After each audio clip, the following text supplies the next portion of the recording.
The house had been silent for hours, the kind of silence that presses against your ears until you start hearing things that aren't really there. Jenna lay awake in her childhood bedroom, staring at the faint glow of the street lamp leaking through the curtains. She hadn't meant to stay the night, but her mom begged her to house sit while she was out of town. Simple, easy, nothing to worry about. But something felt off. It started around midnight when the floorboards in the hallway creaked. Slowly, deliberately, Jenna assumed it was the house settling. Old wood, cold air, nothing unusual. But then it creaked again, and again.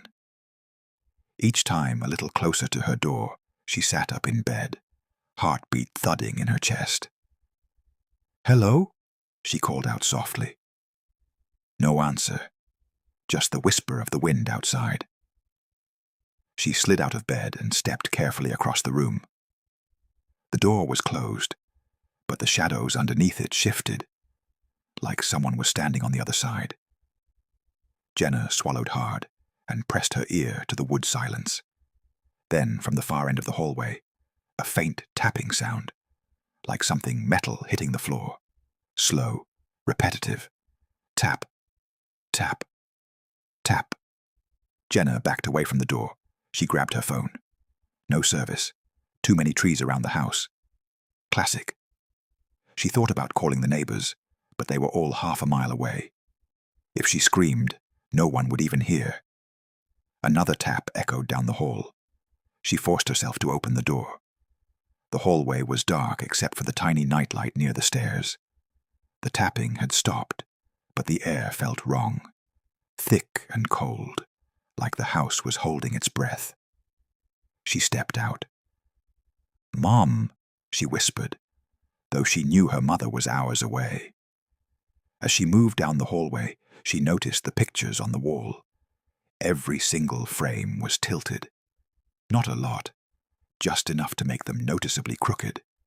Her mom was obsessive about keeping them straight.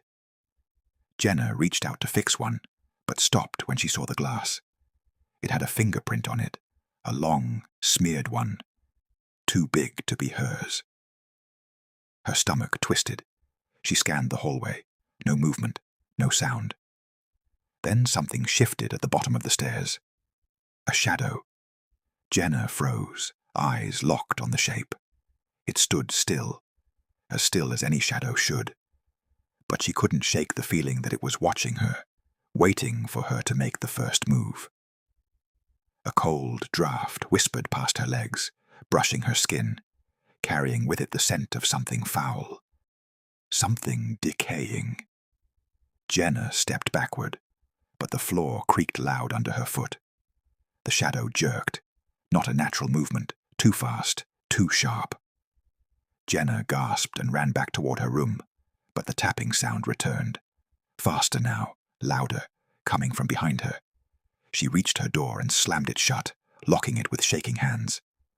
Her breathing was ragged. The tapping stopped right outside her door. Slowly, the handle began to turn. Jenna staggered back, staring at it in disbelief. The metal clicked softly as the unseen thing tested the lock. "Go away," she whispered. "Please." The handle turned harder. Then it stopped. The silence was worse. A moment passed, then another. And then, suddenly, something scraped down the wood. Long, deep scratches that made her whole spine go cold. Whatever was out there wasn't trying to break in. It was marking the door, claiming it. Jenna grabbed the lamp from her bedside and held it like a weapon. The scraping stopped, and the shadow under the door slowly shifted, stretching across the floor like smoke. Then, a soft voice whispered through the crack, "I know you're awake." Jenna's breath caught in her throat. She didn't dare answer. "I watched you grow up in this house." The voice whispered again, "You never saw me, but I always saw you." Her knees went weak. The shadow beneath the door thickened, pooling like ink. "You're alone now," it hissed. I've waited for this night. Jenna ran to the window and yanked it open. The air outside was freezing, but she didn't care. She climbed out onto the roof, gripping the shingles as she pulled herself up. Behind her, the door to her room rattled violently, the lock straining. She scrambled across the roof toward the gutter, trying not to look down at the dark yard below. But just as she reached the edge, she heard the door splinter. Whatever it was, it had gotten in.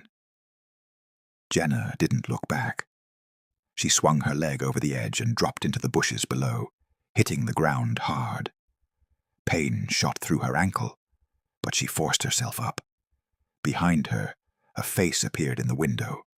Not a person, not anything human, just a pale shape with hollow eyes that locked onto her as if they had been waiting years for this moment. Jenna limped across the yard, breath burning in her lungs as she made it to the tree line. When she reached the first oak tree, she turned back. The house was silent again. The thing had disappeared from the window. The tapping began once more. But this time, it was coming from outside, much closer. And getting closer still.